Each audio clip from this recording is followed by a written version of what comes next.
আমাদের নবম দশম শ্রেণীর গণিতের যে সেট আছে সেই সেট বিষয়ে বেসিক বিষয়গুলো আলোচনা করার জন্য হাজির হয়েছি। আমি আশা করব যে তুমি ভিডিওটা প্রথম থেকে শেষ পর্যন্ত দেখবা। যদি ভিডিওটা প্রথম থেকে শেষ পর্যন্ত দেখো সেক্ষেত্রে সেট নিয়ে তোমাদের কোনো সমস্যা থাকবে না, এটা আমি তোমাকে 100% বলতে পারি। যখনই তুমি এই ভিডিওটা পুরাটা দেখবা তখন যে দেখবা যে সেটের অঙ্ক করতে গেলে তখন দেখবা যে তোমার পুরা বিষয়টা দেখবা যে মাথার মধ্যে থাকবে এবং একেবারে ক্লিয়ার হয়ে থাকবে। যে কোনো অঙ্ক করতে গেলে সেটের দেখবা যে অঙ্ক করতে গেলেই তখন তুমি বুঝবা যে যে ছাড় তো আমাকে এইভাবে বলেছিল, তখন দেখবা যে তোমার কাছে অঙ্কগুলোও সহজ মনে হচ্ছে। তাই এই পর্বটা অবশ্যই মনোযোগ সহকারে দেখবা। এই সংজ্ঞাগুলা জানবো বা এই বিষয়গুলা কি বিস্তারিত আমরা জানবো এবং সেট সম্পর্কিত আলোচনা করব। জার্মান গণিতবিদ জর্জ ক্যান্টর সর্বপ্রথম সেটের ধারণা দেন, তাই মানে জর্জ ক্যান্টরকে সেটের আবিষ্কারক বলা হয়। সোফা সেট বা মোবাইল সেট বা মনে করো যে বিভিন্ন ডিনার সেট, এগুলা হচ্ছে দেখো সেট, ডিনার সেট। একটা ডিনার সেটের ভিতরে কিন্তু দেখো যে ব্যাপারটা সেটা হলো যে তুমি নির্ধারণ করতে পারবা যে সেটা 28 পিসের হবে না 36 পিসের হবে না 48 পিসের হবে। ডিনার সেটের ভিতরে বিভিন্ন পিস থাকে। এই দেখো যে ব্যাপারটা সেটা হলো যে ডিনার সেট। তো এর ভিতরে যে বিভিন্ন পিস থাকে, মনে করো প্লেট আছে 6টা বড় প্লেট, এরকম এইটা একটা সেট। তাছাড়া মনে করো সোফা সেট, সোফা সেট যে ব্যাপারটা সোফা সেট হতে পারে দেখো যে ব্যাপারটা একটা বড় হলো আর দুইটা ছোট হলো, এটাও একটা সেট, সোফা সেট। আবার মোবাইল সেট, মনে করো যে তোমার কাছে দুইটা মোবাইল আছে, একটা মনে করো স্যামসাং কোম্পানির আর একটা আছে মনে করো আইফোন কোম্পানির বা নোকিয়া কোম্পানির। তো এই দুইটা মোবাইল দিয়ে একটা সেট হয়। আবার একটা মোবাইল হলেও সেটা একটা সেট হয়। আবার যদি মনে করো যে মোবাইলের ভিতরে বিভিন্ন পার্টসপাতি আছে, এটাও কিন্তু একটা সেট, কারণ সেই পার্টসপাতি দিয়ে তুমি একটা সেট তৈরি করতে পারো। আরও সহজভাবে বললে মনে করো তুমি বাজারে গেছো কিছু কিনতে, মনে করো যে কোনো একটা দোকানে গেছো, দোকানে যাওয়ার পরে তুমি বিভিন্ন কিছু কিনলা, কেনার পরে একটা প্যাকেটের ভিতরে তোমাকে জিনিসগুলা দিল। এই যে প্যাকেটের ভিতরে দিল, প্যাকেট করে দিল, এইটা হচ্ছে, এগুলো হচ্ছে সেট। এটা হচ্ছে সেট। দেখো একটা প্যাকেট, ওই প্যাকেটটা হচ্ছে সেট। তার মানে প্যাকেটের ভিতর কি কি আছে দেখো তো, তুমি নিজেই চিন্তা করো। প্যাকেটের ভিতরে তুমি মনে করো কিনছো ব্রাশ কিনছো সাপোজ, তারপরে মনে করো সাবান কিনছো, তারপরে শ্যাম্পু কিনছো, কিনে এরকম কিছু কিনে প্যাকেটের মধ্যে দিলা। প্যাকেটের মধ্যে করে দিলে তোমাকে দোকানদার দিল। তো ওই যে প্যাকেটের মধ্যে দিল ওইটা একটা সেট। এর ভিতরে বিভিন্ন প্রকার জিনিস তুমি কিনেছো, এটা একটা সেট। তাছাড়া মনে করো যে এরকম আরও কিছু কিনছো, মনে করো যে ছোট প্যাকেটের ভিতরে এগুলা কিছু দিয়েছে, আরও কিছু কিনছো, আর একটা প্যাকেট দিয়েছে, এইভাবে তোমার 4টা প্যাকেট হয়েছে। তার মানে এখানে কিন্তু প্রতিটা প্যাকেট কিন্তু সেট। এবার যদি 4টা প্যাকেটকে একটা বড় প্যাকেটের মধ্যে দিয়ে তুমি মনে করো ঝুলাই ঝুলাই নিয়ে আসতেছো, সেটাও কিন্তু একটা সেট। ওই ছোট ছোট প্যাকেটগুলো এক একটা সেট, ওই প্যাকেটগুলা আবার একটা সেটের একটা প্যাকেটের মধ্যে আছে। তার মানে ছোট ছোট সেটগুলো মিলাই আরও একটা সেট হয়েছে, এটা একটা বড় সেট। যাই হোক, দেখো যে ব্যাপারটা ওই ওই যে মনে করো যে প্যাকেটের মধ্যে তুমি বিভিন্ন কিছু কিনলা, ওগুলা কিন্তু সেটের উপাদান। দেখো সেটের উপাদান।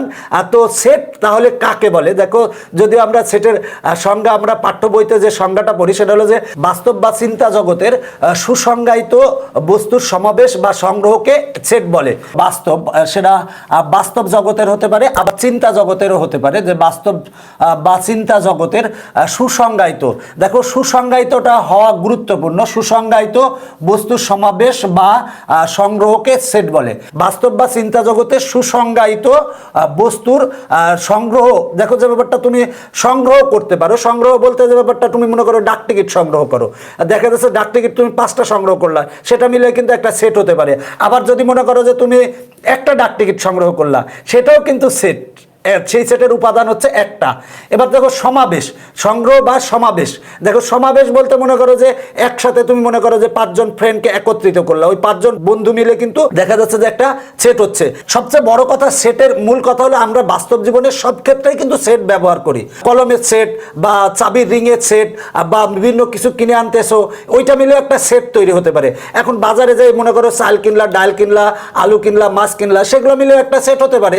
এক্স ওয়াই জেড বা এ বি সি দ্বারা প্রকাশ করা হয় এবং সেটের উপাদানগুলোকে ইংরেজি বর্ণমালার ছোট হরফের অক্ষর দ্বারা প্রকাশ করা হয়। মানে A B C, X, Y, Z. আবার যে ব্যাপারটা এরকম হয় যে 1 2 3 এগুলোও সেটের উপাদান হিসেবে প্রকাশ করা হয়। দেখো মনে করো আমরা এ সেট ইকুয়াল টু লিখলাম 1 2 3, এটা একটা সেট। দেখো যে ব্যাপারটা এটা কেন সেট, দেখো যে ব্যাপারটা সেটা হলো যে এটা সেকেন্ড ব্র্যাকেট দিয়ে লেখা হয়, সেট বুঝাতে সেকেন্ড ব্র্যাকেট দিয়ে লেখা হয়। জস ক্যান্টর প্রথম যে সেট লিখেছিলেন সেটা হলো এম ইকুয়াল টু, মনে করো এটা একটা সেট। জস ক্যান্টর প্রথম থেকে সেটকে সেকেন্ড বন্ধনীর মাধ্যমে প্রকাশ করেন, সেই থেকে আমরা এখনো সেট ব্যবহার করার জন্য আমরা দ্বিতীয় বন্ধনী ব্যবহার করতেছি। এবং যে ব্যাপারটা এই দ্বিতীয় বন্ধনীর ভিতরে যেগুলো থাকে সেগুলো হচ্ছে সেটের উপাদান। এবং একাধিক উপাদান হলে, মনে করো এখানে উপাদান আছে একটা কিন্তু এখানে উপাদান আছে তিনটা, একাধিক উপাদান হলে আমরা কমা দিয়ে আলাদা আলাদা লিখি। তার মানে সেট এ ইকুয়াল টু 1, 2, 3। আর দেখো যে ব্যাপারটা এটা একটা সেট কিভাবে বুঝবো, সেটা হচ্ছে এটা দ্বিতীয় বন্ধনীর ভিতরে থাকবে। বি ইকুয়াল টু সেট লিখলাম হচ্ছে X, Y, Z, Z, P, Q. তার মানে দেখো যে ব্যাপারটা বি এর ভিতরে 5টা উপাদান আছে, মানে এই বি সেটের উপাদান হচ্ছে 5টা। মানে দেখো সেটের প্রত্যেক বস্তু বা সদস্যকে সেটের উপাদান বলে। এই সেটের দেখো এই প্রত্যেকটা বস্তুকে এই সেটের হচ্ছে সদস্য বলে। মানে 1 এ সেটের সদস্য, 2 এ সেটের সদস্য, 3 এ সেটের সদস্য। আমি যদি এখানে কমা না দিতাম, মনে করো যে সি ইকুয়াল টু একটা সেট লিখলাম 1 2 মানে 12 লিখছি, এখানে কিন্তু এই সি সেটের উপাদান কিন্তু একটা, সেটা হচ্ছে 12। আমি যদি এখানে কমা দিতাম তাহলে হয়তো 2টা, যেহেতু কমা দেয় নাই তার মানে এই সেটের উপাদান হচ্ছে একটা, সেটা হচ্ছে 12। কিন্তু এই সেটের উপাদান কিন্তু 3টা। কেন 3টা? দেখো যে ওটা 1 2 3 কমা দিয়ে লিখছি। এই সেটের উপাদান কিন্তু 5টা, 1 2 3 4 5, 5টা উপাদান। সেটা হলো 1 হচ্ছে উপাদান বোঝাতে দেখো এই চিহ্ন ব্যবহার করা হয়। তো 1 এটাকে এলিমেন্ট বলে বা বিলংস টু বলে। 1 বিলংস টু এ, মানে হচ্ছে 1 এ সেটে আছে। দেখো যে ব্যাপারটা উপাদান বোঝাতে বা উপাদান বোঝাতে এই চিহ্ন ব্যবহার করা হয়, মানে 1 এ সেটের উপাদান। আর পড়া হয় এভাবে 1 বিলংস টু এ অথবা 1 এলিমেন্ট এ, এইভাবে তোমরা পড়তে পারো। আবার এখন যদি বলো যে 10 10 কি এ সেটে আছে, দেখো তো তুমি নিজেই চিন্তা করো 10 কি এ সেটে আছে। দেখো 10 এ সেটে নাই, তাহলে লিখতে পারি 10 নট বিলংস টু এ, মানে 10 এ সেটে নাই।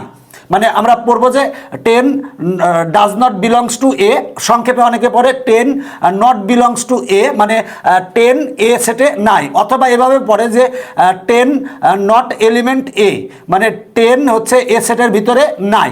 তার মানে দেখো যে ব্যাপারটা কোনটা আছে কোনটা নাই এটা তুমি কিন্তু এই চিহ্ন দ্বারা প্রকাশ করতে পারবা। এখন মনে করো যে এ হচ্ছে স্মলার এ, এই বি সেটের ভিতরে কি আছে? দেখো বি সেটের ভিতরে নাই, তার মানে A does not belongs to B বা A not belongs to B. আবার যদি মনে করো যে ওয়াই কি বি সেটে আছে, দেখো ওয়াই কিন্তু বি সেটে আছে, তার মানে Y belongs to B, Y belongs to B বা ওয়াই এলিমেন্ট বি। আশা করি যে উপাদান বুঝেছো। দেখো সেটকে প্রকাশের পদ্ধতি, সেটকে দেখো দুইভাবে প্রকাশ করা যায়। একটা হচ্ছে তালিকা পদ্ধতি আর একটা হচ্ছে সেট গঠন পদ্ধতি। তালিকা পদ্ধতি 3টা নাম, একটা হচ্ছে তালিকা পদ্ধতি, একটা হচ্ছে টেবুলার মেথড, একটা বলা হয় রোস্টার মেথড। দেখো তালিকা পদ্ধতি কাকে বলে? তালিকা পদ্ধতিতে সেটের উপাদানগুলো সুনির্দিষ্টভাবে উল্লেখ করে দ্বিতীয় বন্ধনীর ভিতরে লেখা হয় এবং একাধিক উপাদান হলে কমা দিয়ে লেখা হয়। এখন মনে করো তুমি বাজারে গেছো, বাসায় দেখো মনে করো তুমি বাসায় কিন্তু তালিকা তৈরি করে, তোমার আম্মা তালিকা করে দিল, তুমি এই জিনিসগুলো নিয়ে আসবা।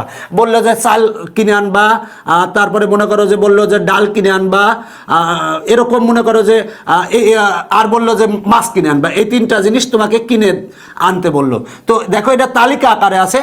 এইটা হচ্ছে দেখো যে ব্যাপারটা তালিকা পদ্ধতি, যে সেটের উপাদানগুলো তালিকা আকারে থাকে, মানে নির্দিষ্ট থাকে, মানে সুনির্দিষ্টভাবে উল্লেখ থাকে।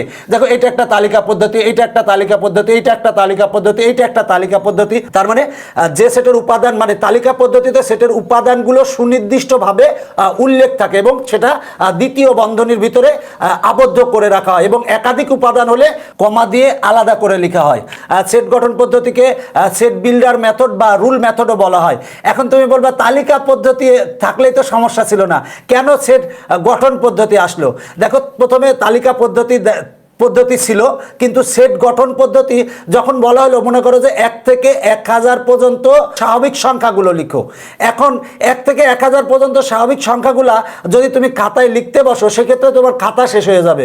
তখন কিন্তু বিজ্ঞানীরা চিন্তা করে সেট গঠন পদ্ধতির আবিষ্কার করেন। সেট গঠন পদ্ধতি কি, যে সেট গঠন পদ্ধতিতে সেটার উপাদানগুলো সুনির্দিষ্টভাবে উল্লেখ না করে উপাদানগুলো নির্ধারণের জন্য প্রয়োজনীয় শর্ত দেওয়া থাকে। এই জন্য যেহেতু প্রয়োজনীয় শর্ত দেওয়া থাকে এই জন্য একে রুল মেথডও বলা হয়। দেখো 1 থেকে 1000 পর্যন্ত স্বাভাবিক সংখ্যাকে আমরা সেট গঠন পদ্ধতিতে যদি আমরা লিখতে চাই সেক্ষেত্রে এই চিহ্নটারে বলা হয় জেনু বা এরূপ জেনো বা সাজ দ্যাট। তো এই জেনো চিহ্নের আগে একটা অজানা চলক ধরা হয়, এক্স ওয়াই জেড, যেটা ইচ্ছা ধরতে পারো। বইয়ে ম্যাক্সিমাম জায়গায় এক্স বা ওয়াই ধরা আছে, আমরা জেড ধরলাম, জেড। এবার দেখো যে ব্যাপারটা সেটা হলো যে লিখবো জেড যেন জেড স্বাভাবিক সংখ্যা, এবং দেখো যে ব্যাপারটা সেটা হলো যে জেডের মানটা হবে 1-এর সমান বা 1 থেকে বড়, এবং যে ব্যাপারটা 1000-এর সমান বা 1000-এর ছোট। দেখো এটা আমরা 1 থেকে 1000 পর্যন্ত স্বাভাবিক সংখ্যাকে আমরা সেট গঠন পদ্ধতিতে লিখেছি। দেখো বললাম যে জেড, জেড হচ্ছে জেনো চিহ্নের আগে একটা অজানা চলক ধরা হয়, সেই অজানা চলকটা হচ্ছে জেড। তো জেড মানে এই অজানা চলকটাই হবে সদস্য। আমরা এই সেটটাকে এ হিসেবে বিবেচনা করলাম। তো দেখো জেড হচ্ছে অজানা চলক। এই অজানা চলকের যে শর্ত দেওয়া আছে সেটা হলো যে জেড যেন জেড স্বাভাবিক সংখ্যা, মানে জেডটা হবে স্বাভাবিক সংখ্যা, এবং বলা আছে জেডের মানটা 1 থেকে 1-এর সমান বা 1 থেকে বড় এবং 1000-এর সমান বা 1000 থেকে ছোট। এইটাই হচ্ছে সেট গঠন পদ্ধতি। দেখো সেট গঠন পদ্ধতি আমরা আরো বলতে পারি, মনে করো 2, 4, 6, 8, 10। আমরা যদি এটাকে তালিকা পদ্ধতিতে আছে, মনে করো a = 2, 4, 6, 8, 10, এটা তালিকা পদ্ধতিতে আছে। এটা একটা তালিকা পদ্ধতি। কেন তালিকা পদ্ধতি? দেখো যে ব্যাপারটা এই সেটের উপাদানগুলো সুনির্দিষ্টভাবে উল্লেখ করা আছে, তাহলে এটা একটা তালিকা পদ্ধতি। এখন দেখো এটাকে যদি আমরা সেট গঠন পদ্ধতি মানে আরো উন্নত কিছুভাবে যদি লিখি তাহলে অনেকেই চিন্তা করবে যে কি বলা যায়, তখন বলবে ও ইয়েস, এটা হচ্ছে মানে এখানে যেগুলো আছে সেগুলো সবই দেখো 2, 4, 6, 8, 10 সবাই কিন্তু জোড় সংখ্যা। তার মানে দেখো যে ব্যাপারটা অনেকেই চিন্তা করে বলবে যে এখানে আছে তো সব জোড় সংখ্যা, এবং 2-এর সমান বা 2 থেকে বড় এবং 10-এর সমান বা 10 থেকে ছোট। তার মানে আমরা এই সেটকে যদি তালিকা পদ্ধতিতে লিখি তাহলে আমরা লিখবো হচ্ছে দেখো যে ব্যাপারটা যে একটা অজানা চলক ধরে নেব, এক্স হতে পারে, ওয়াই হতে পারে, জেড হতে পারে। এখন মনে করো ওয়াই ধরলাম, ওয়াই যেন ওয়াই, দেখো ওয়াই যেন ওয়াই হচ্ছে দেখো যে ওটা জোড় সংখ্যা, জোড় স্বাভাবিক সংখ্যা, জোড় স্বাভাবিক সংখ্যা। দেখো লিখছি ওয়াই যেন ওয়াই জোড় স্বাভাবিক সংখ্যা। এখন ওয়াই জোড় স্বাভাবিক সংখ্যা, জোড় স্বাভাবিক সংখ্যা তো অনেক, একেবারে শেষ পর্যন্ত না, এখানে কিন্তু বলা আছে 2-এর সমান বা 2 থেকে বড় এবং 10-এর সমান বা 10 থেকে ছোট। তার মানে লিখবো এবং ওয়াইয়ের মানটা 2-এর সমান বা 2 থেকে বড় আর 10-এর সমান বা 10 থেকে ছোট। দেখো যে ব্যাপারটা এইটাও যা, এই সেটটাও যা, এইটাও কিন্তু তাই। এটা হচ্ছে সেট গঠন পদ্ধতিতে লেখা আর এটা হচ্ছে আমার তালিকা পদ্ধতিতে লেখা। আমি যদি এটা করি তাহলে এইটাই আসবে, কিন্তু মানে এইটা আর এইটার মধ্যে কোনো পার্থক্য নাই। দেখো এটা তালিকা পদ্ধতিতে, এটা সেট গঠন পদ্ধতিতে। বলছি ওয়াই যেন, মানে ওয়াই হচ্ছে অজানা চলক, যে ওয়াইয়ের মানে হবে কিন্তু এগুলা বলা আছে ওয়াই যেন ওয়াই জোড় স্বাভাবিক সংখ্যা, ওয়াই জোড় স্বাভাবিক সংখ্যা হবে। জোড় স্বাভাবিক সংখ্যা তো অনেক, মনে করো একেবারে 2, 4, 6, 8, 10, 12, 14 এরকম ভাবে চলতেই আছে জোড় স্বাভাবিক সংখ্যা। এই জন্য আবার শর্ত দিয়েছি এবং ওয়াইটা হবে 2-এর সমান বা 2 থেকে বড় এবং 10-এর সমান বা 10 থেকে ছোট। এটা হচ্ছে সেট গঠন পদ্ধতি আর এটা হচ্ছে তালিকা পদ্ধতি। সেট গঠন পদ্ধতি আর তালিকা পদ্ধতির মধ্যে পার্থক্য হচ্ছে, দেখো যে ব্যাপারটা তালিকা পদ্ধতিতে সেটার উপাদানগুলো সুনির্দিষ্টভাবে উল্লেখ করা থাকবে। দেখো উল্লেখ করা আছে, এটা হচ্ছে তালিকা পদ্ধতি, এটা একটা তালিকা পদ্ধতি। দেখো চাল ডাল মাছ কিনতে দিয়েছে, এটা একটা তালিকা পদ্ধতি। আর সেট গঠন পদ্ধতিতে সেটার উপাদানগুলো সুনির্ধারিতভাবে উল্লেখ না করে উপাদানগুলো নির্ধারণের জন্য প্রয়োজনীয় শর্ত দেওয়া থাকে। তো এখানে দেখো যে ব্যাপারটা এই ওয়াই এর মানটা হবে এগুলো, ওটা এই জেনোর আগে একটা চলক ধরা হয়, চলকটা হচ্ছে ওয়াই। আমরা ওয়াই ধরে নিছি, এক্স ধরতে পারো, জেড ধরতে পারো, কোনো সমস্যা নাই। ওয়াই যেন ওয়াই হচ্ছে জোড় স্বাভাবিক সংখ্যা। দেখো এখানে জোড় স্বাভাবিক সংখ্যা আছে এবং ওয়াই এর মানটা হবে 2-এর সমান বা 2 থেকে বড়, 10-এর ছোট সমান বা 10 থেকে ছোট। তার মানে দেখো যে ব্যাপারটা সেটা হলো যে আমরা একটা শর্ত দিয়েছি, যদি শর্ত থাকে যে সেটের উপাদানগুলো নির্ধারণের, তাহলে সেটা হবে হচ্ছে সেট গঠন পদ্ধতি। দেখো যে ব্যাপারটা, সেট গঠন পদ্ধতিকে রুল মেথডও বলা হয়, কারণ উপাদানগুলো নির্ণয়ের জন্য শর্ত দেওয়া থাকে, তাই রুল মেথডও বলা হয়। এরপরে আসো যে ব্যাপারটা, সেটা হলো যে সসীম সেট। সসীম সেট কাকে বলে? যে সেটের উপাদান সংখ্যা গণনা করে নির্ধারণ করা যায় তাকে সসীম সেট বা ফাইনাইট সেট বলে।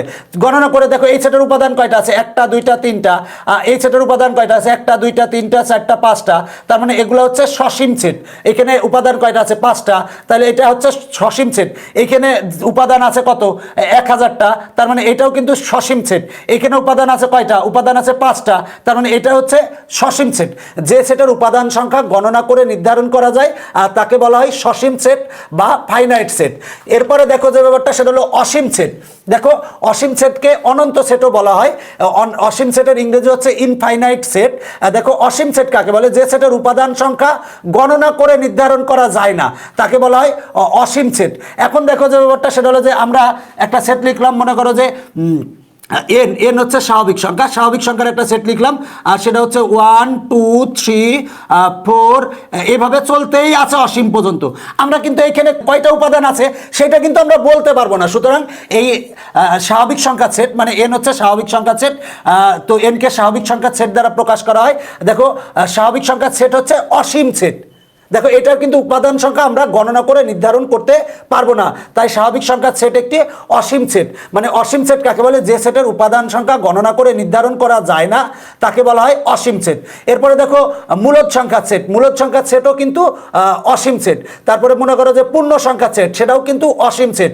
তারপরে মনে করো বাস্তব সংখ্যার সেট, সেটাও কিন্তু অসীম সেট, কারণ আমরা মূলদ সংখ্যা সেট, মূলদ সংখ্যা কোথায় শেষ হয়েছে সেটা তো আমরা জানি না, সুতরাং সেটা একটা অসীম সেট।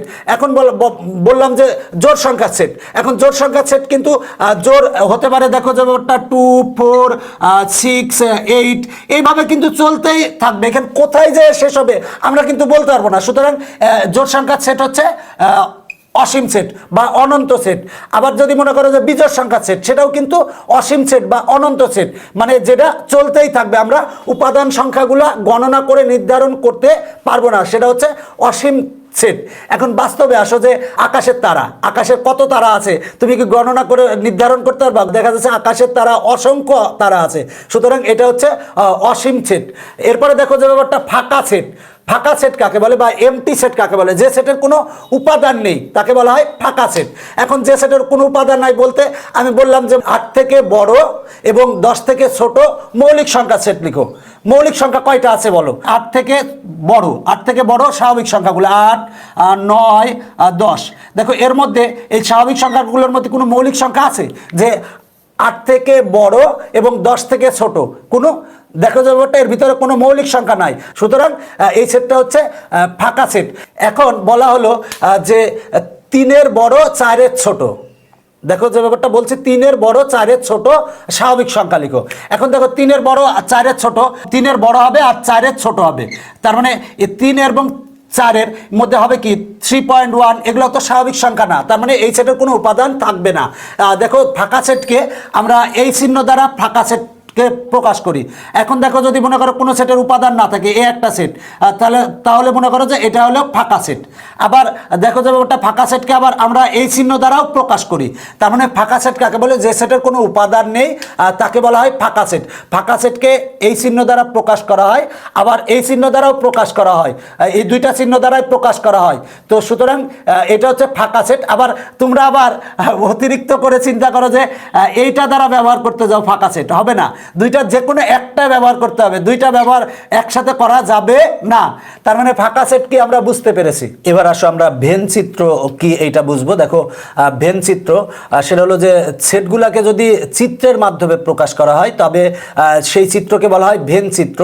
এখন বিজ্ঞানী জন ভেন সর্বপ্রথম সেটের কার্যবৃদ্ধিকে চিত্রের মাধ্যমে প্রকাশ করেন, তার নাম অনুসারে এই চিত্রকে বলা হয় ভেন চিত্র।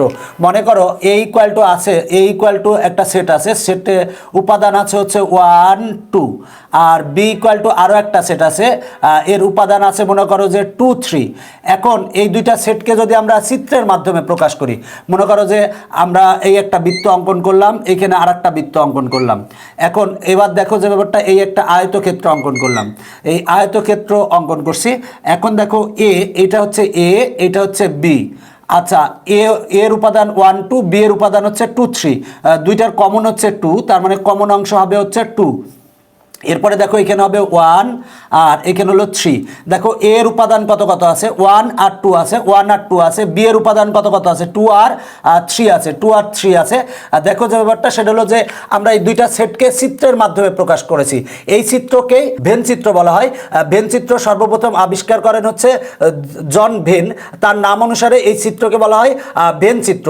এবং দেখো যে ব্যাপারটা সেটা হলো যে এই ভেন চিত্রের অঙ্ক কিন্তু আমরা অনেক ভাবে করব। এবং ভেন চিত্রে দেখো যে ব্যাপারটা সেটা হলো আয়তকার ক্ষেত্র, বৃত্তক্ষেত্র বা ত্রিভুজ ক্ষেত্র ব্যবহার করা হয়। দেখো এখানে একটা আয়তক্ষেত্র ব্যবহার করছি আর এখানে দুইটা বৃত্তক্ষেত্র ব্যবহার করছি। এই যে চিত্র, এই চিত্রকেই বলা হয় ভেন চিত্র। আমি ভেন চিত্র নিয়ে আমি আরও পরে বিস্তারিত আলোচনা করব যে কোনটা কি, কারণ কি আমরা পরেরগুলা যদি আরও জানি ভালো করে, প্রকৃত উপসেট, উপসেট, তারপরে সার্বিক সেট, পূরক সেট, এগুলা জানার পরে আমরা শেষের দিকে আবার ভেন চিত্র নিয়ে বিস্তারিত আলোচনা করাবো। এরপরে দেখো উপসেট কাকে বলে। উপসেট, দেখো একটি সেট থেকে যতগুলো সেট গঠন করা যায় তাদের প্রত্যেকটিকে ওই সেটের উপসেট বলে। এখন দেখো আমার এ সমান হচ্ছে 1 2, মানে এ সমান আছে হচ্ছে 1 2। এই 1 2 সেট থেকে আমরা কি কি সেট গঠন করতে পারি, দেখো যে এই সেটটা থেকে আমরা যতগুলো সেট গঠন করতে পারবো সেই সেটগুলোর প্রত্যেকটিকে এই সেটের হচ্ছে উপসেট বলা হয়। তার মানে দেখো আমরা এই সেট থেকে কি কি গঠন করতে পারি, দেখো আমরা 1 2 লিখতে পারি। দেখো 1 2 এই সেটের একটা উপসেট। আর কি কি সেট গঠন করতে পারি, 1 দিয়ে একটা সেট গঠন করতে পারি, এরপরে 2 দিয়ে একটা সেট গঠন করতে পারি, আর ফাঁকা সেট যে কোনো সেটের উপসেট। সুতরাং আমরা এখানে একটা ফাঁকা সেটও দিতে পারি। তার মানে দেখো যে ব্যাপারটা সেটা হলো এ ইকুয়াল টু 1 2 ছিল, এই 1 2 দিয়ে আমরা 4টা সেট গঠন করছি। তার মানে এই 1 2 হচ্ছে এ সেটের উপসেট, 1 হচ্ছে এ সেটের উপসেট, 2 হচ্ছে এ সেটের উপসেট, ফাঁকা সেট হচ্ছে এ সেটের উপসেট। তার মানে উপসেট কাকে বলে, একটা সেট থেকে যতগুলো সেট গঠন করা যায় তাদের প্রত্যেকটিকে ওই সেটের উপসেট বলা হয়।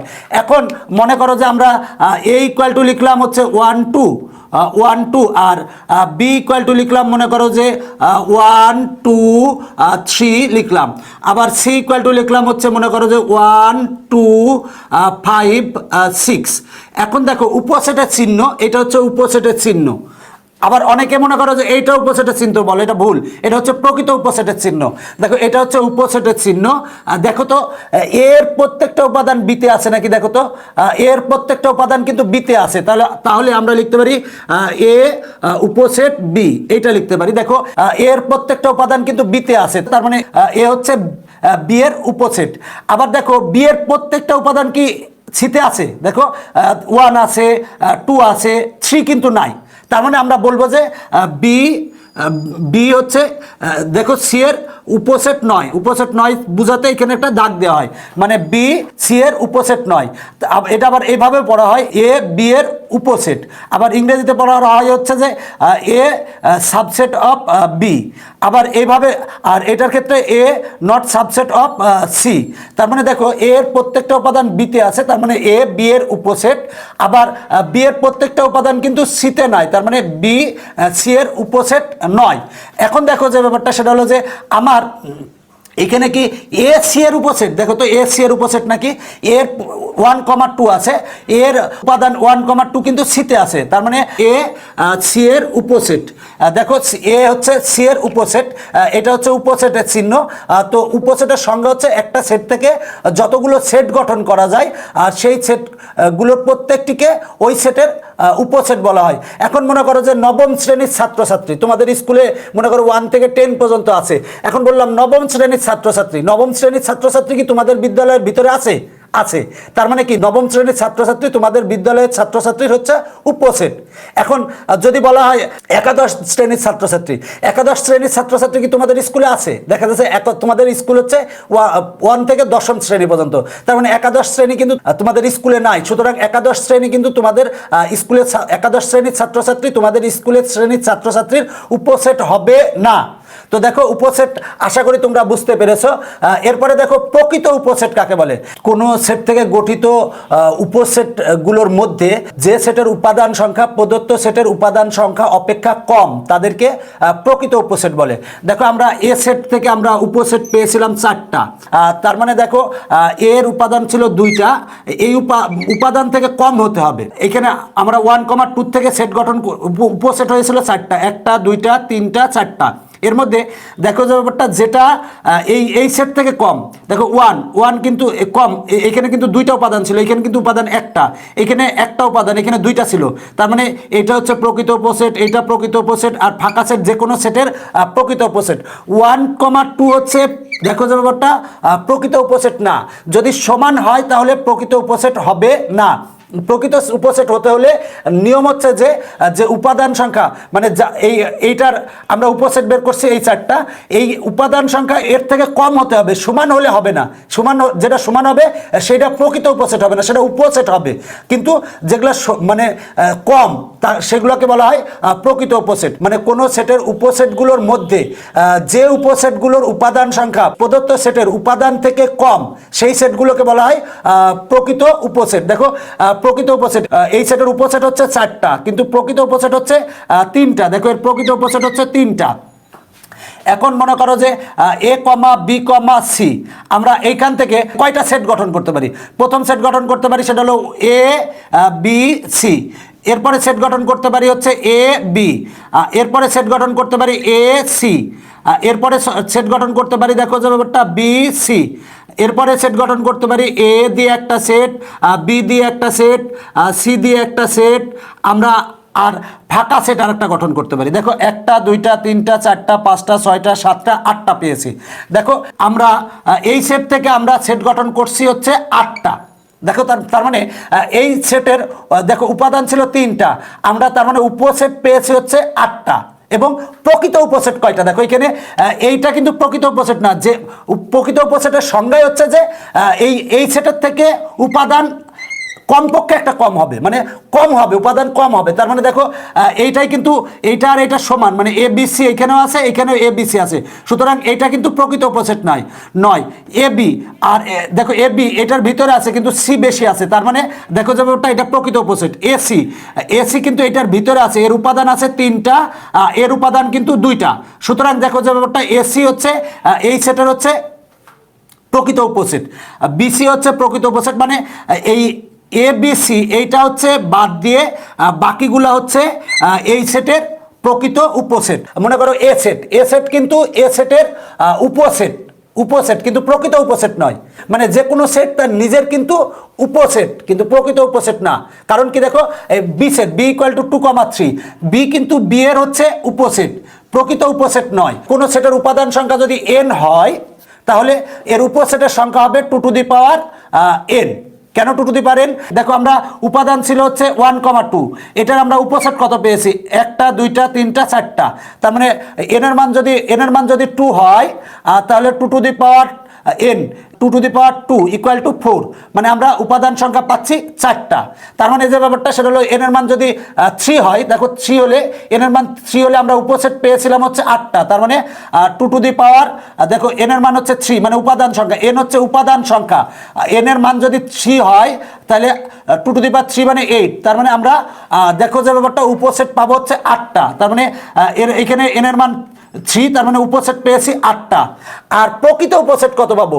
দেখো যদি কোনো সেটের উপাদান সংখ্যা n হয় তার উপসেটের সংখ্যা হবে 2 n, আর প্রকৃত উপসেটের সংখ্যা হবে 2 n - 1, মানে একটা কম হবে। তার মানে দেখো এখানে n এর মান হচ্ছে 3, আমরা তার মানে উপসেট পেয়েছি 8টা, তাহলে প্রকৃত উপসেট কয়টা পাবো? প্রকৃত উপসেট একটা কম পাবো, মানে 7টা পাবো। এখন যদি n এর মান যদি 4 হয় তাহলে উপসেট কয়টা হবে? দেখো উপসেট হবে হচ্ছে 2 to the power 4 equal two হবে হচ্ছে 16, আর প্রকৃত উপসেট কত হবে? 2 to the power 4 minus 1 equal to হবে হচ্ছে 15। এখন n এর মান যদি 6 হয় তাহলে উপসেট কয়টা হবে? দেখো n এর মান যদি 6 হয় তাহলে উপসেটের সংখ্যা হবে 2 to the power 6 equal to হচ্ছে 64 হবে, 64 হবে। আর উপসেটের সংখ্যা কয়টা হবে? উপসেটের সংখ্যা হবে 64। আর প্রকৃত উপসেট কত হবে? প্রকৃত উপসেট হবে 2 to the power 6 minus 1 equal to হচ্ছে 63 হবে। তার মানে দেখো যে ব্যাপারটা সেটা হলো উপাদান সংখ্যা যদি তুমি জানতে পারো তাহলে কিন্তু তোমরা উপসেট কয়টা হবে তা কিন্তু বের করতে পারবে এই সূত্র দিয়ে। সেটা হলো যে উপাদান সংখ্যা যদি n হয় তাহলে উপসেটের সংখ্যা হবে হচ্ছে 2 টু দি পাওয়ার n, আর প্রকৃত উপসেটের সংখ্যা হবে 2 to the power n minus 1। দেখো যে ব্যাপারটা সেটা হলো তোমাদের এমসিকিউতে প্রায় আসে যে উপাদান সংখ্যা যদি 5 হয় তাহলে উপসেটের সংখ্যা কয়টা হবে? উপসেটের সংখ্যা হবে 2 টু দি পাওয়ার 5। আর প্রকৃত উপসেটের সংখ্যা কত হবে? প্রকৃত উপসেটের সংখ্যা হবে 2 টু দি পাওয়ার 5 মাইনাস 1। মনে রাখবা যে উপসেটের প্রকৃত উপসেটের মধ্যে পার্থক্য হচ্ছে প্রকৃত উপসেটের ক্ষেত্রে মানে উপসেট যতটা হবে আর প্রকৃত উপসেটে তখন ততটার থেকে একটা কম হবে। যদি 8টা হয় উপসেটের সংখ্যা তাহলে প্রকৃত উপসেটের সংখ্যা হবে হচ্ছে 7টা। এখন দেখো যে ব্যাপারটা সেটা হলো যে আচ্ছা a সমান 1,2 আর b সমান হচ্ছে 1,2,3। এ কি বি এর প্রকৃত উপসেট? ইয়েস, এ বি এর প্রকৃত উপসেট। কারণ দেখো এই 1,2 এইটাতে আছে এবং এটাতে একটা বেশি আছে, তার মানে এ বি এর প্রকৃত উপসেট।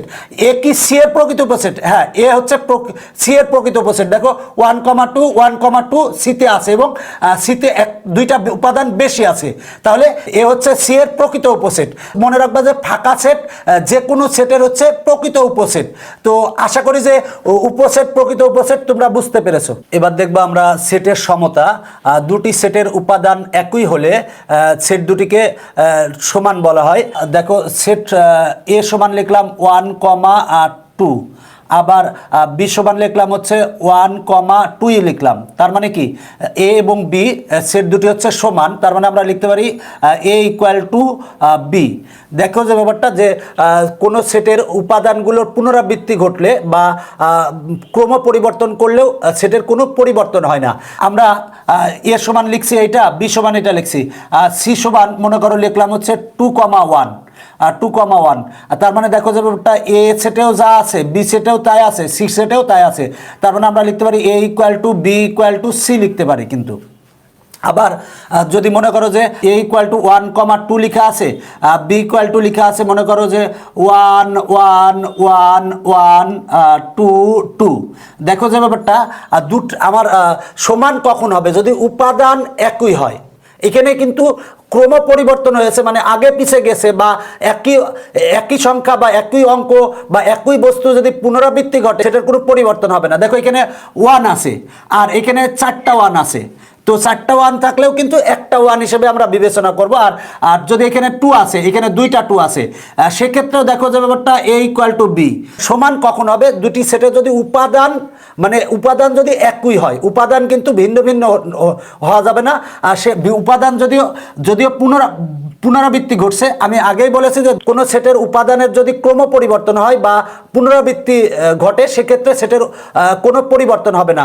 এখন দেখো যে ব্যাপারটা তার মানে বি সেটের উপাদান কিন্তু 4টা 1 আছে আর এখানে কিন্তু 2টা 2 আছে, কিন্তু এখানে 1 আর 2 আছে। তার মানে কিন্তু দেখো যে ব্যাপারটা এই যদি পুনরাবৃত্তিও ঘটে সেক্ষেত্রেও কিন্তু যে ব্যাপারটা দুইটা হচ্ছে সমান। এখন মনে করো যে তোমার স্কুলে খেলা হচ্ছে, মনে করো যে বিভিন্ন রকম খেলা হওয়ার পরে এখন যারা প্রথম হয়েছে তাদেরকে পুরস্কার দেবে। মনে করো যে রহিম নামে একজন, সে ফুটবল খেলাতেও প্রথম হয়েছে, দৌড়ে প্রথম হয়েছে, লং জাম্পেও প্রথম হয়েছে, সে 3টাতে প্রথম হয়েছে। তাহলে এখন যদি তাদের পুরস্কার দেওয়ার জন্য ডাকা হয়, চেয়ারে যদি বসতে দেওয়া হয়, তাহলে কি তার জন্য কি একাই 3টা চেয়ার রাখবে না একটা চেয়ার রাখবে? অবশ্যই একটা চেয়ার রাখবে। সুতরাং দেখো যে ব্যাপারটা সেটা হলো যে যদি সেটের উপাদান একই উপাদান বারবার লিখি সেক্ষেত্রেও সেটের কোনো পরিবর্তন হয় না। এই সেটের কিন্তু উপাদান হচ্ছে 1 আর 2, তার মানে যে ব্যাপারটা এ ইকুয়াল টু বি। এখন যদি আমরা সি ইকুয়াল টু লিখি 1,2,2,3 লিখি, তাহলে কি এ আর সি কি সমান? না, সমান না, কারণ এখানে একটা উপাদান বেশি আছে, সেটা হচ্ছে 3। তার মানে আমরা এ আর সি কিন্তু সমান লিখতে পারবো না। তার মানে সেটের ক্ষেত্রে অবশ্যই যে ব্যাপারটা সমান হতে হলে আমার উপাদান একই থাকতে হবে, সে আলাদা জায়গায় থাকুক বা পুনরাবৃত্তি ঘটুক, সেটা কোনো সমস্যা না। মনে করো যে এ বি আছে আর এখানে আছে বি এ আছে, দেখো এই দুইটা সেট কিন্তু সমান, এরা জায়গা পরিবর্তন হয়েছে কিন্তু এই সেট দুইটা সমান, তার মানে এই সেট ইকুয়াল টু আমরা এই সেট লিখতে পারি। এরপরে দেখো যে ওটা সেটের অন্তর, দেখো সেটের অন্তরকে আমরা এ সেট আছে বি সেট আছে, মনে করো যে A equal to A B আর বি ইকুয়াল টু মনে করো যে বি সি। তাহলে এই সেটের অন্তর আমরা কিভাবে বের করব?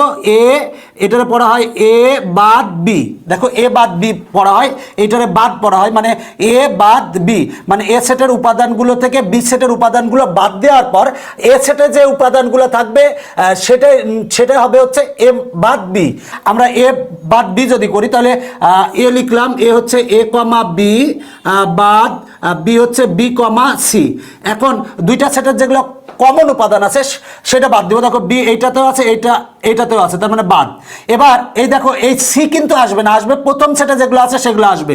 তোমরা অনেকেই ভুল করে এ সি লিখে দাও, এ সি হবে না, কিন্তু সি কিন্তু গোল্লাই চলে যাবে। মনে রাখবা যে দুটি সেটের মানে আমরা যদি বাদ দিতে চাই, এ সেট থেকে বি সেট যদি বাদ দিতে চাই, তাহলে কমন উপাদানগুলো বাদ দেওয়ার পরে প্রথম সেটে যেগুলো থাকবে আমরা সেগুলাই লিখবো। এখন মনে করো যে 5,6 মাইনাস মনে করো যে 5,6,7, দেখো কমন উপাদানগুলো বাদ দিব, তার মানে 5 বাদ 6 বাদ 7 কিন্তু গোল্লাই চলে যাবে। মনে রাখবা যে এই পাশে যেটা থাকবে সেটা গোল্লাই চলে যাবে, বাদ চলে যাবে, আর এইখানে যা থাকবে তাই লিখতে হবে। এইখানে কিন্তু কোনো উপাদান আর নাই, তার মানে হবে হচ্ছে ফাঁকা সেট হবে। এখন মনে করো যে এ কমা বি আর মাইনাস হচ্ছে বি, যদি আমরা করি তাহলে দেখো কমন উপাদান বাদ, এই কমন উপাদান বাদ দেওয়ার পর প্রথম সেটে যেটা থাকবে আমরা সেটা লিখবো। প্রথম সেটে থাকে হচ্ছে এ লিখছি, দেখো এইখানে কিন্তু কমন উপাদান বাদ দেওয়ার পরে এইখানে 7 ছিল, আমরা কিন্তু 7 নিব না। নিয়ম হচ্ছে যে দুইটার কমন উপাদানগুলো বাদ দেওয়ার পরে প্রথম সেটে যেগুলো থাকে সেইটা লিখতে হয়। তো সেটা হচ্ছে অন্তর। আর সেট গঠন পদ্ধতিতে যদি আমরা লিখি এ বাদ বি, এইভাবে লেখা হয়, আবার এইভাবেও লেখা হয়, এ বাদ বি এইভাবেও লেখা হয়। যদি সেট গঠন পদ্ধতিতে লিখি তাহলে লিখবো হচ্ছে এক্স যেন এক্স বিলংস টু এ এবং হচ্ছে X not belongs to B. এটা যদি আমরা সেট গঠন পদ্ধতিতে লিখি, এইটাকে সেট গঠন পদ্ধতিতে লিখি, মানে এক্স যেন এক্সটা হচ্ছে এর সদস্য হবে, মানে এক্স এতে থাকবে এবং এক্স হচ্ছে বিতে থাকবে না। এটাকে যদি তুমি সেট গঠন পদ্ধতিতে লিখো তার মানে এক্স যেন এক্স বিলংস টু এ এবং X not belongs to B, মানে এক্সটা হচ্ছে এতে থাকবে এবং এক্সটা হচ্ছে বিতে থাকবে না। এইটা হচ্ছে সেট গঠন পদ্ধতিতে লিখলে। আশা করি তোমরা সেটের অন্তর বুঝতে পেরেছো। এখন আমরা পড়বো সার্বিক সেট বা ইউনিভার্সাল সেট। দেখো সার্বিক সেট কাকে বলে? আলোচনায় সংশ্লিষ্ট সকল সেট যদি একটি নির্দিষ্ট সেটের উপসেট হয় তবে ওই নির্দিষ্ট সেটকে ওই উপসেটগুলোর সাপেক্ষে সার্বিক সেট বলে। এখন মনে করো যে সার্বিক সেট আমরা আলোচনা করতেছি, মনে করো একটা সেট 1,2 আছে, আর একটা সেট বি ইকুয়াল টু মনে করো 2,3 আছে, আর একটা সেট সি ইকুয়াল টু আছে মনে করো যে 4,5 আছে। এখন একটা সেট লিখলাম যে সেটটায় এই সবগুলা সেটের উপাদান বিদ্যমান, মনে করো যে 1,2,3,4,5। দেখো যে ব্যাপারটা সেটা হলো যে 1 এই সেটে আছে, 2 এই সেটে আছে, দেখো 3 এই সেটে আছে, 4 এই সেটে আছে, 5 এই সেটে আছে। আমরা এই তিনটা সেট নিয়ে আলোচনা করতেছিলাম, এই তিনটা সেট মিলে একটা সেট গঠন করছি। তার মানে যে ব্যাপারটা এই তিনটা সেটই কিন্তু এই সেটের হচ্ছে উপসেট, তার মানে এই সেটকে আমরা বলবো সার্বিক সেট। সার্বিক সেটকে ইউ দ্বারা প্রকাশ করা হয়, দেখো ইউ দ্বারা প্রকাশ করা হয় সার্বিক সেটকে।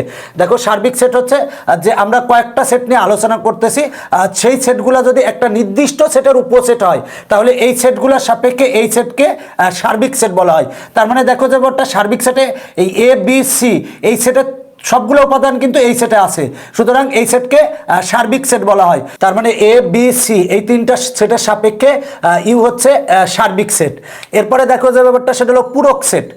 পূরক সেট দেখো মানে সার্বিক সেট থেকে যদি আমরা এ সেট বাদ দিলে যেটা পাবো সেটা হবে হচ্ছে পূরক সেট। দেখো আমরা যদি মনে করো যে এ সেটের পূরক সেট বের করবো, এই পূরক সেটের চিহ্ন হচ্ছে উপরে একটা দাগ দেয়, অথবা পূরক সেটের চিহ্ন এ টু দি পাওয়ার সি অথবা এর উপরে একটা দাগ বা প্রাইম। তো দেখো এর পূরক সেট, এ সেটের পূরক সেট কিভাবে বের করব, ইউ মাইনাস এ, মানে সার্বিক সেট থেকে যদি আমরা এ সেট বাদ দিই তাহলে আমরা এ সেটের পূরক সেট পাবো।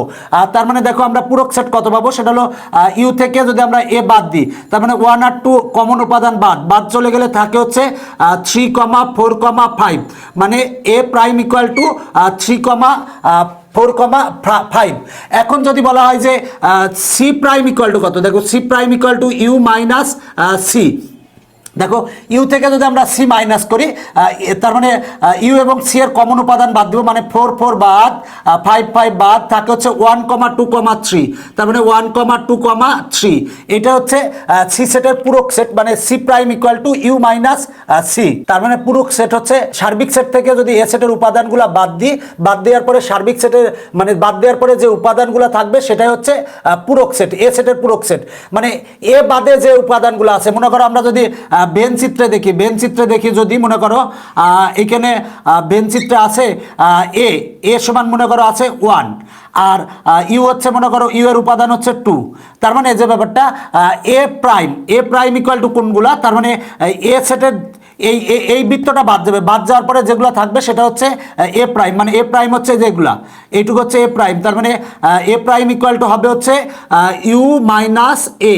তার মানে দেখো যে ব্যাপারটা ইউ আমার ইউ এর উপাদান কত, দেখো ইউ এর উপাদান হচ্ছে মানে ইউ বলতে টোটাল আয়তক্ষেত্রটা, তার মানে ইউ এর উপাদান হচ্ছে 1,2 আর মাইনাস এর উপাদান হচ্ছে 1। তার মানে আমরা 1 বাদ দিলাম, 1 আর 1 বাদ দিলে থাকে হচ্ছে 2। তার মানে যে ব্যাপারটা সেটা হলো যে এর পূরক set A prime equal to হচ্ছে আমরা পাচ্ছি হচ্ছে 2, মানে এ বাদ দিয়ে যেটুকু আছে এ বাদ দিয়ে এই যে এই অংশটুকু হচ্ছে 2। তার মানে আমরা এ প্রাইম ইকুয়াল টু পেয়েছি হচ্ছে 2। আশা করি পূরক সেট এবং সার্বিক সেট বুঝতে পেরেছো। এরপরে দেখো সংযোগ সেট কাকে বলে, 2 বা ততোধিক সেটের সকল উপাদান নিয়ে গঠিত সেটকে সংযোগ সেট বলে। সংযোগ সেটের চিহ্ন হচ্ছে এইটা, আর ইউ হচ্ছে সার্বিক সেটের ক্ষেত্রে এই উপরে দুইটা দাগ দিবা, আর এটা হচ্ছে সংযোগ সেট। এখন মনে করো এ আর বি, এ সংযোগ বি যদি আমরা বের করি, দেখো সংযোগ সেট কাকে বলে, 2 বা ততোধিক সেটের সকল উপাদান নিয়ে গঠিত সেটকে সংযোগ সেট বলে। তো যদিও আমি সংযোগ সেটকে নাম দিতে পারি হচ্ছে লসাগু। দেখো লসাগু বলতে যে ব্যাপারটা এইখানে যে উপাদানগুলো আছে সবগুলো আসবে, কিন্তু যে উপাদানটা কমন আছে সেটা একবার লিখবো। দেখো আছে কি প্রথমে আমরা লিখতে পারি 1 আর 2 দুই জায়গায় আছে, তার মানে আমরা 2 লিখবো।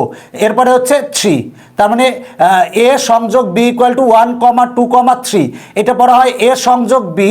আবার এইভাবেও পড়ে যে এ ইউনিয়ন বি। এখন মনে করো যে 5, 6, 7 আছে, আর মনে করো যে বলা হলো যে x, y, 7 বলা হলো, এই দুইটা সেটের সংযোগ সেট বের করো। তাহলে সংযোগ সেট হবে কত, দেখো 5, তারপরে 5 এইটাতে আছে এইটাতে নাই তাও আমরা 5 নেব, 6 এইটাতে আছে এইটাতে নাই তাও আমরা 6 নেব। এরপরে দেখো 7 এইটাতেও আছে তার মানে 7 নেব, একবার নেব। এরপরে x আছে x নেব, এরপরে ওয়াই আছে ওয়াই নেব। তার মানে দেখো যে ব্যাপারটা 2 বা ততোধিক সেটের সকল উপাদান নিয়ে গঠিত সেটকে সংযোগ সেট বলে। দেখো এই সেট আর এই সেট দুইটা সেটের আমরা সকল উপাদান নিয়েছি, সকল উপাদান নিয়ে গঠিত সেটকেই বলা হয় সংযোগ সেট। আরো সহজভাবে বললে লসাগু, কমনগুলো আসবে আনকমনগুলো আসবে, সেটা হচ্ছে সংযোগ সেট বা এই সেট ইউনিয়ন এই সেট সমান এইটা আসে। এখন দেখো যে ব্যাপারটা সেটা হলো যে সেট 2 বা ততোধিক সেটের সাধারণ উপাদান বা কমন উপাদান নিয়ে গঠিত সেটকে সেট বলে। এখন যদি এ সেট বি বের করি আমরা, A set B equal two হবে কত, দেখো এ সেট আর বি সেটের যেটা কমন আছে সেটা নিব। তার মানে এ সেট আর বি সেটের কমন হচ্ছে 2, তার মানে হবে হচ্ছে 2, তার মানে আমরা 2 লিখবো। এখন যদি বলা হয় যে বি সেট সি বের করো, মানে বি সেট সি যদি আমরা বের করি, তার মানে এই দুইটা সেটের কোনো কমন নাই। দেখো এই বি সেটে আছে হচ্ছে 2 আর 3, সি সেটে আছে 4 আর 5, তার মানে দুইটা সেটের কমন নাই, তার মানে হবে হচ্ছে ফাঁকা সেট। দেখো ফাঁকা সেট হয়েছে। এখন মনে করো যে 1,2 আর সেট হলো 3,4, তাহলে দেখো এই দুইটা সেটের কোনো কমন উপাদান নাই, তার মানে এটার অ্যান্সার হবে ফাঁকা সেট। কিন্তু এখানে যদি 1 থাকতো, তার মানে এইটার কমন কি? দেখো তো দুইটা সেটের কমন হচ্ছে 1, আর তার মানে হচ্ছে এটার অ্যান্সার হচ্ছে 1। দেখো যে ব্যাপারটা সেট সেটকে এই চিহ্ন দ্বারা প্রকাশ করা হয়, এই চিহ্ন দ্বারা সেট সেটকে প্রকাশ করা হয়, এবং এ আর বি, তার মানে এটা পড়া হয় এ সেট বি বা এ ইন্টারসেকশন বি। তার মানে দেখো যে ব্যাপারটা এ ইন্টারসেকশন বি বা এ সেট বি। তো এ ইন্টারসেকশন বি এইটাকে কিন্তু সেট গঠন পদ্ধতিতে লেখা হয় হচ্ছে এক্স, যেন এক্স বিলংস টু এ এবং এক্স বিলংস টু বি, এটা সেট গঠন পদ্ধতিতে লেখা হয়। আর এ ইউনিয়ন বি কে সেট গঠন পদ্ধতিতে লেখা হয় এক্স, যেন এক্স বিলংস টু এ অথবা এক্স বিলংস টু বি। দেখো যদি ইন্টারসেকশন থাকে, এ ইন্টারসেকশন বি হয়, তাহলে আমরা সেট গঠন পদ্ধতিতে লিখি এক্স যেন এক্স বিলংস টু এ এবং এক্স বিলংস টু বি। আর যদি ইউনিয়ন থাকে, তার মানে আমরা লিখবো এক্স বিলংস টু এ অথবা এক্স বিলংস টু বি, মানে এক্সটা এতে আছে অথবা এক্সটা হচ্ছে বিতে আছে। আর এই ক্ষেত্রে হচ্ছে এক্সটা এতে আছে এবং এক্সটা হচ্ছে বিতে আছে। এখন দেখো যে ব্যাপারটা সেটা হলো যে এই চিহ্নকে বলি হচ্ছে ইন্টারসেকশন, আর এই চিহ্নকে বলি হচ্ছে ইউনিয়ন। তোমরা সবাই পড়ো এ ইন্টারসেকশন বি, আর এটারে পড়ো এ ইউনিয়ন বি। তবে এই মনে রাখবা যে ইন্টারসেকশন থাকলে হবে হচ্ছে এবং, আর ইউনিয়ন থাকলে হবে হচ্ছে অথবা। তো আশা করি সংযোগ সেট এবং সেট সেট বুঝতে পেরেছো। এরপর দেখো নিচ্ছেদ সেট। দেখো যে ব্যাপারটা দুটি সেটের মধ্যে যদি কোনো কমন উপাদান না থাকে, মানে যদি কমন উপাদান না থাকে, তাহলে ওই সেট দুইটাকে বলা হয় নিচ্ছেদ সেট। এখন মনে করো যে এই সেট আর এই সেট, দেখো এইখানে আছে 1, এখানে আমরা লিখি মনে করো যে 1,2 আছে, আর আরেকটা সেট এ ইকুয়াল টু 1,2 আছে, বি ইকুয়াল টু আছে 4,5 আছে। এখন এ ইন্টারসেকশন বি যদি বের করে যদি ফাঁকা সেট আসে, দেখো এ আর বি, আর দেখো দুইটার মধ্যে কোনো কমন নাই, তার মানে আসছে ফাঁকা সেট। আর তার মানে এ এবং বি সেট দ্বয় পরস্পর নিচ্ছেদ সেট। এখন দেখো যে ব্যাপারটা মনে করো যে আমরা এখানে একটা সেট অঙ্কন করলাম, এখানে একটা সেট অঙ্কন করলাম, এটা হচ্ছে এ, এটা হচ্ছে এ, এটা হচ্ছে বি। দেখো এ আর বি সেট দ্বয় কিন্তু নিচ্ছেদ, দেখো এরা ছেদ করে নাই, তার মানে যে ব্যাপারটা এ ও বি সেট দ্বয় পরস্পর নিচ্ছেদ সেট। এখন যদি আমরা এখানে একটা সেট গঠন করলাম, এইখানে একটা সেট গঠন করলাম, দেখো এই সেট দুইটা কি নিচ্ছেদ সেট?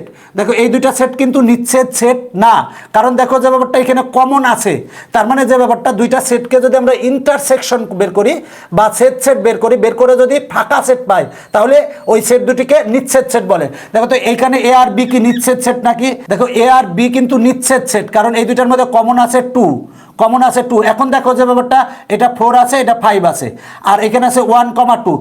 এ আর সি কি নিচ্ছেদ সেট? অবভিয়াসলি এ আর সি নিচ্ছেদ সেট। কেন এ আর সি নিচ্ছেদ সেট? কারণ এই দুইটা সেটের মধ্যে কোনো কমন উপাদান নেই, সুতরাং এ এবং সি সেট দ্বয় পরস্পর নিচ্ছেদ সেট। এখন আমরা দেখব হচ্ছে শক্তি সেট। শক্তি সেট কাকে বলে? কোনো সেটের সকল উপসেট নিয়ে গঠিত সেটকে শক্তি সেট বলে। এখন দেখো এ ইকুয়াল টু একটা সেট দেওয়া আছে, সেটা হলো যে পি কিউ, বারবার এ বি লিখতেছি, তোমরা মনে করতে পারো বারবার এ বি সি লিখতেছি কেন, আচ্ছা, বা 1 2 লিখতেছি কেন। এখন এ ইকুয়াল টু পি কিউ লিখেছি। এখন দেখো যে ব্যাপারটা এ সেটের শক্তি সেটকে পি অফ এ দ্বারা প্রকাশ করা হয়, মানে এ সেটের শক্তি সেট হচ্ছে P of A equal two হবে, দেখো এই সেটের যতগুলো উপসেট হবে সেই উপসেটগুলো নিয়ে গঠিত সেটকেই শক্তি সেট বলে। দেখো এই সেটের উপসেট হবে হচ্ছে পি কমা কিউ, এরপরে দেখো যে ব্যাপারটা পি একটা উপসেট আর কিউ একটা উপসেট, আর দেখো ফাঁকা সেট হচ্ছে এই সেটের উপসেট। দেখো এই সেটের উপসেট হচ্ছে 4টা পাওয়ার সেট, মানে এ সেটের পাওয়ার সেট কিন্তু একটাই।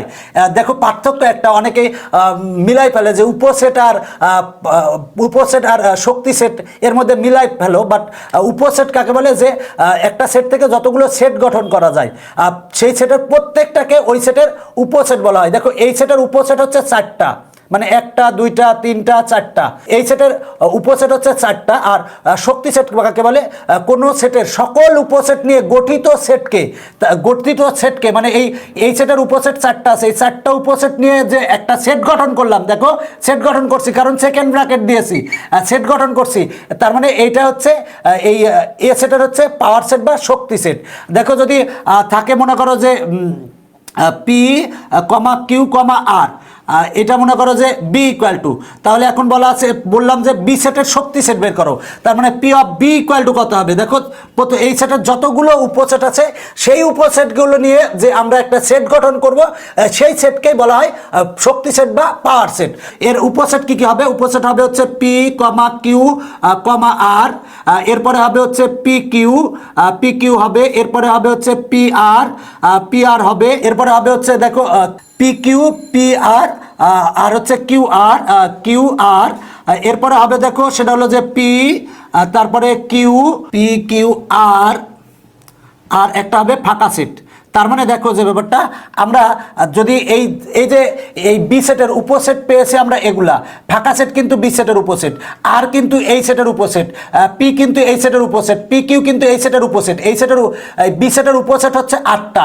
এই 8টা উপসেট নিয়ে যদি আমরা একটা সেট গঠন করি, দেখো একটা সেট গঠন করছি, এই সেটটাকে বলা হয় বি সেটের হচ্ছে শক্তি সেট। মানে শক্তি সেট হচ্ছে কোনো সেটের সবগুলো উপাদান নিয়ে গঠিত সেটকে বলা হয় পাওয়ার সেট বা শক্তি সেট। একে দেখো বি সেটের পাওয়ার সেটকে পি অফ বি দ্বারা প্রকাশ করা হয়। যদি মনে করো যে কোনো সেটের উপাদান সংখ্যা n হয়, তাহলে পাওয়ার সেটের উপাদান সংখ্যা হবে 2 টু দি পাওয়ার n। এখন দেখো এখানে উপাদান সংখ্যা ছিল কত? 2, তাহলে এর হলো পাওয়ার সেট কত হবে? পাওয়ার সেটের উপাদান সংখ্যা কয়টা হবে? দেখো 2 to the power 2 equal to হবে হচ্ছে 4। এইবার দেখো এই বি এর উপাদান কয়টা? উপাদান হচ্ছে 3টা, তাহলে পাওয়ার সেটের উপাদান সংখ্যা কয়টা হবে? দেখো 1টা 2টা 3টা 4টা 5টা 6টা 7টা 8টা, আর তার মানে 2 to the power 3 equal to 8, তার মানে আমরা 8 পাচ্ছি। এখন যদি উপাদান সংখ্যা যদি মনে করো 4টা হয়, তাহলে পাওয়ার সেটের উপাদান সংখ্যা হবে 2 to the power 4 equal to 16। উপাদান সংখ্যা যদি 5টা হয়, তার মানে 2 to the power 5 equal to power সেটের উপাদান সংখ্যা হবে 32। তার মানে আশা করি যে শক্তি সেট বুঝতে পেরেছো। এবার দেখো ক্রোমোজোর। দেখো ক্রোমোজোর, প্রথম কথা হলো ক্রোমো বলতে কোনটা প্রথমে থাকবে তারপরে কোনটা দ্বিতীয় থাকবে, আর জোর আকারে লেখা। দেখো ক্রোমোজোর কাকে বলে? একজোড়া উপাদানের মধ্যে কোনটি প্রথম অবস্থানে থাকবে এবং কোনটি দ্বিতীয় অবস্থানে থাকবে তা নির্ধারণ করে জোর আকারে লেখাকেই বলা হয় ক্রোমোজোর। এখন মনে করো তোমাদের স্কুলে প্রথম হয়েছে মনে করো পল্টু আর দ্বিতীয় হয়েছে বল্টু, তাহলে আমরা কি লিখতে পারি? দেখো যে ব্যাপারটা সেটা হলো পল্টু প্রথম হয়েছে, তার মানে পল্টু কমা বল্টু আমরা লিখতে পারি। তার মানে আমরা এটা জোর আকারে লিখলাম, দেখো জোর আকারে লিখেছি, এবং প্রথম হয়েছে পল্টু আর দ্বিতীয় হচ্ছে বল্টু। তার মানে দেখো যে ব্যাপারটা একজোড়া উপাদানের মধ্যে কোনটি প্রথম স্থানে থাকবে এবং কোনটি দ্বিতীয় স্থানে থাকবে তা নির্ধারণ করে জোর আকারে লেখাকেই বলা হয় ক্রোমোজোর। এখন মনে করো যে প্রথম পদ যদি এক্স হয় আর দ্বিতীয় পদ যদি ওয়াই হয়, তাহলে এই দুইটার আমরা ক্রোমোজোর কি লিখতে পারি? সেটা হলো এক্স কমা ওয়াই। আবার যদি প্রথম উপাদান এ হয় দ্বিতীয় উপাদান বি হয়, তাহলে আমরা এই দুইটারে জোড়াকারে লিখতে পারি এ কমা বি। এখন মনে করো প্রথমে তুমি মাছ কিনেছো প্রথমে, এরপরে কিনেছো মাংস। প্রথমে মাছ কিনেছো, এরপরে কিনছো মাংস। তো দেখো যদি এটারে আমরা ক্রোমোজোর আকারে লিখি, তাহলে কি প্রথমে কি মাংস কিনছো না প্রথমে মাছ কিনছো? প্রথমে মাছ কিনছো, তাহলে প্রথমে লিখবো মাছ, তারপরে কমা দিয়ে লিখবো হচ্ছে মাংস। এখন দেখো যে ব্যাপারটা সেটা হলো মাংস লিখবো। এখন মনে করো যে X comma Y equal to দেওয়া আছে, মনে করো এ কমা বি দেওয়া আছে, তার মানে এক্স ইকুয়াল টু, আমরা দেখো এটা হচ্ছে প্রথম, এটা হচ্ছে দ্বিতীয়, এটার প্রথম এটা দ্বিতীয়, মাঝখানে কিন্তু সমান আছে, তাহলে এক্স ইকুয়াল টু হবে এ আর ওয়াই ইকুয়াল টু হবে বি। তার মানে আমরা এক্স ইকুয়াল টু এ লিখবো, ওয়াই ইকুয়াল টু বি লিখবো।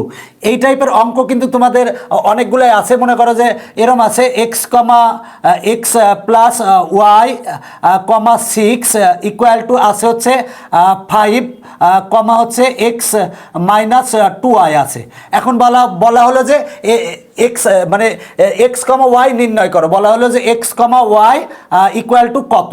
দেখো এখানে শর্ত দেওয়া আছে, এই প্রথম উপাদান ইকুয়াল টু হবে কিন্তু এই প্রথম উপাদান, আর এই দ্বিতীয় উপাদান ইকুয়াল টু হবে কিন্তু এই দ্বিতীয় উপাদান।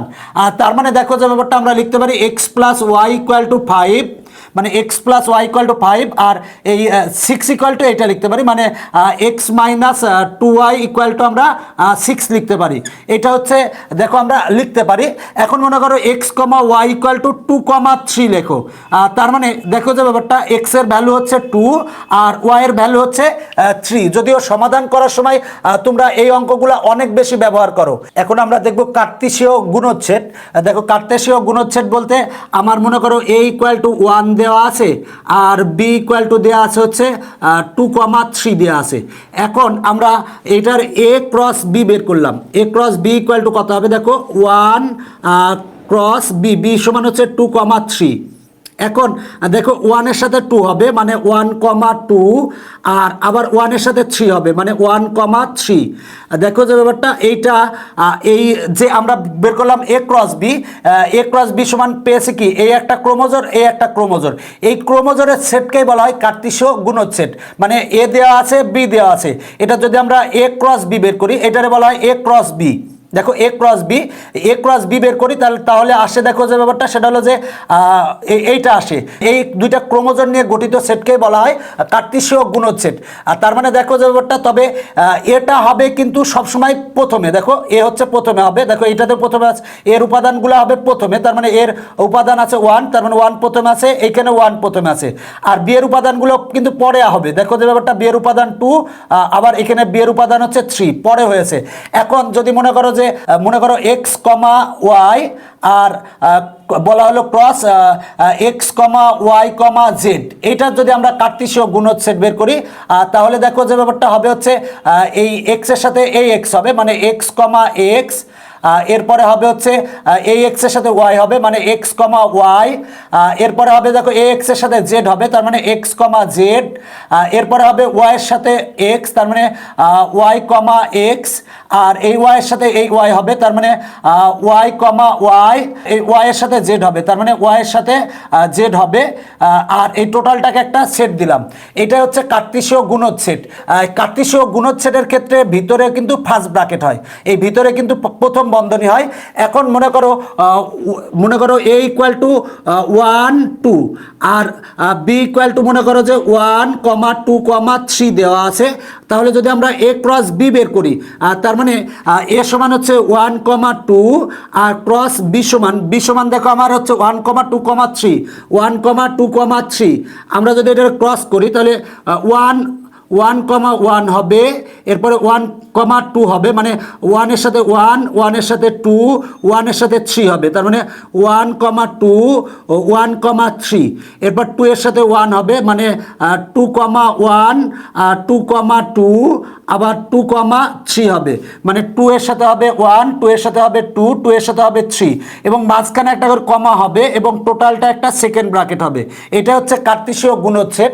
দেখো সেট গঠন পদ্ধতিতে যদি আমরা কার্তেশীয় গুণচ্ছেদকে লিখি তার মানে আমরা লিখব এক্স কমা ওয়াই, যেন এক্সটা হবে এর সদস্য এবং ওয়াইটা হবে হচ্ছে বি এর সদস্য, বি এর সদস্য।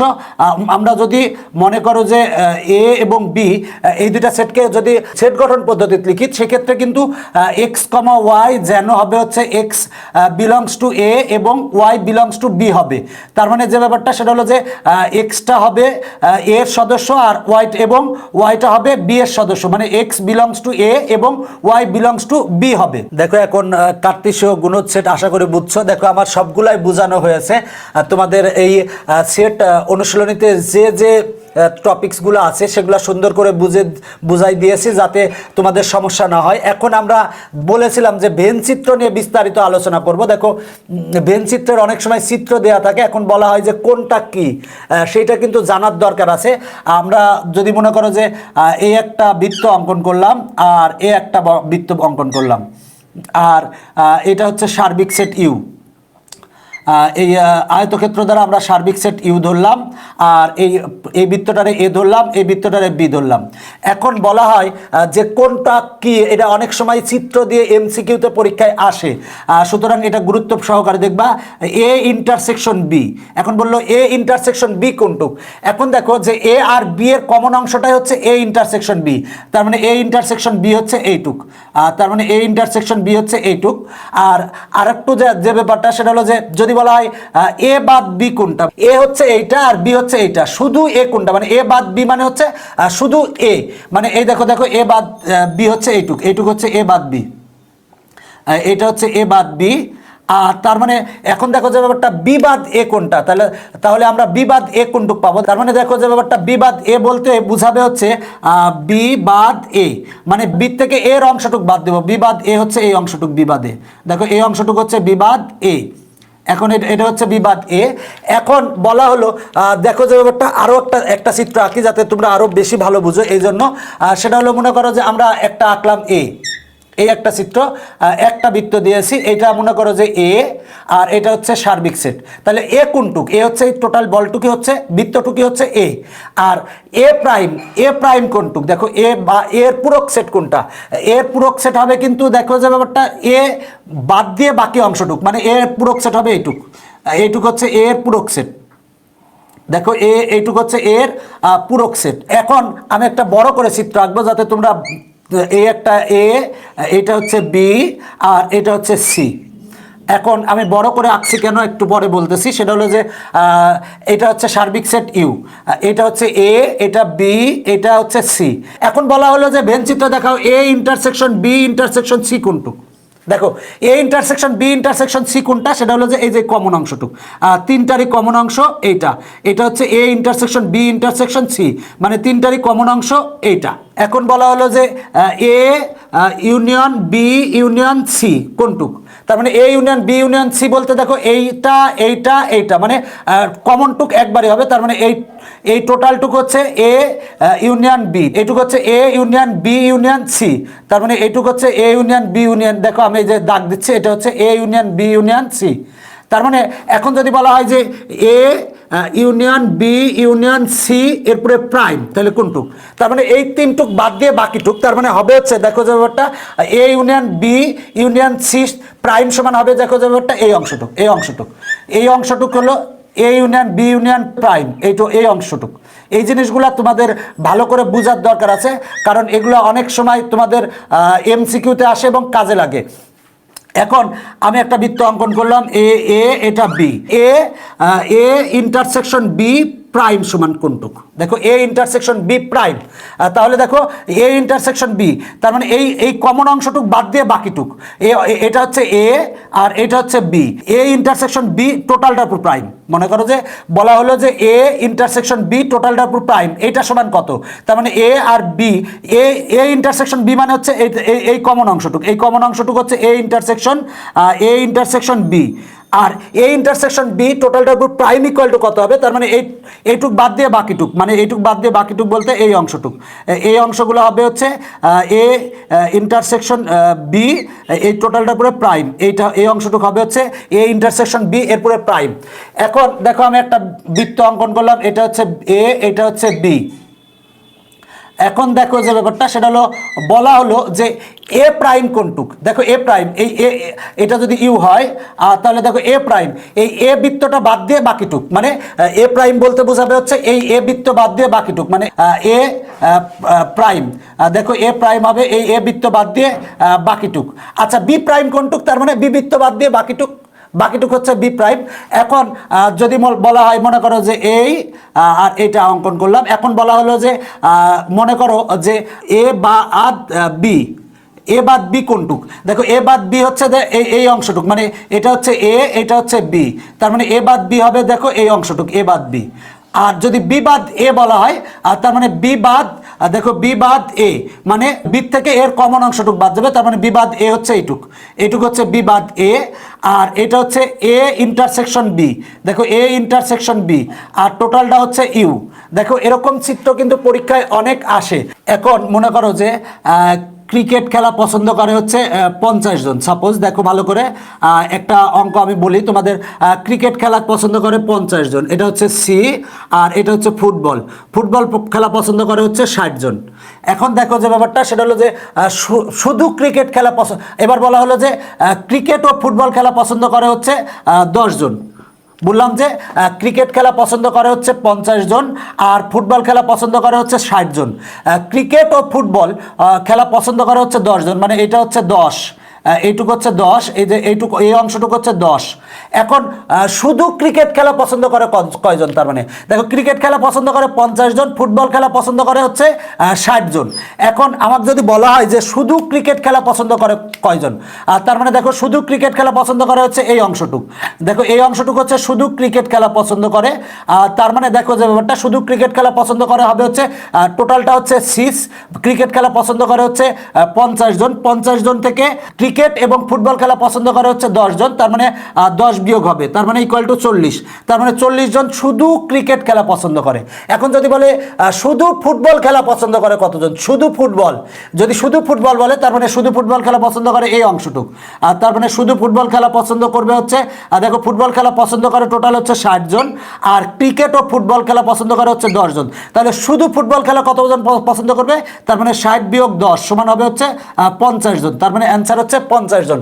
আশা করি চিত্রগুলো তোমরা ভালো করে বুঝতে পেরেছো, এবং এই চিত্রের কিন্তু অঙ্ক পরীক্ষায় অনেক সময় আসে। আশা করি তোমাদের এই চ্যাপ্টারের যে বেসিক তথ্যগুলো ছিল প্রতিটা তথ্যই আমি বুঝাই দিয়েছি। যদি তুমি এগুলা ভালো করে বুঝো তাহলে দেখবা যে সেট সম্পর্কে আর তোমাদের কোনো সমস্যা থাকবে না। এবং আমি আমার চেষ্টা করেছি যে সর্বোচ্চটা দিয়ে যাতে তোমাদের আর কোনো সমস্যা না থাকে সেট সম্পর্কে। এবং তুমি যদি এই ভিডিওটা প্রথম থেকে শেষ পর্যন্ত দেখো, আশা করি যে সেট নিয়ে তোমাদের আর কখনো কোনো সময় সমস্যা হওয়ার কথা না, মানে সেটের যে বেসিক তথ্যগুলো। এবং এখন যদি তুমি অঙ্ক দেখতে যাও সেক্ষেত্রে কিন্তু তুমি পারবে। আশা করি আমার এই লেকচারটা যদি তুমি সম্পূর্ণ দেখো তাহলে তোমার অনেক উপকারে আসবে। আর দেখো যে ব্যাপারটা আমরা অনেক পরিশ্রম করে ভিডিওগুলো করি যাতে তোমাদের উপকারে আসে। তো অবশ্যই ভিডিওটা তুমি তোমার বন্ধুদের সাথে শেয়ার করবা, এবং যদি কোনো কিছু মন্তব্য করার থাকে তাহলে অবশ্যই মন্তব্য করে জানাবে। এখনকার পর্ব এখানেই শেষ করছি, পরবর্তী পর্ব দেখার আমন্ত্রণ জানিয়ে বাই বাই।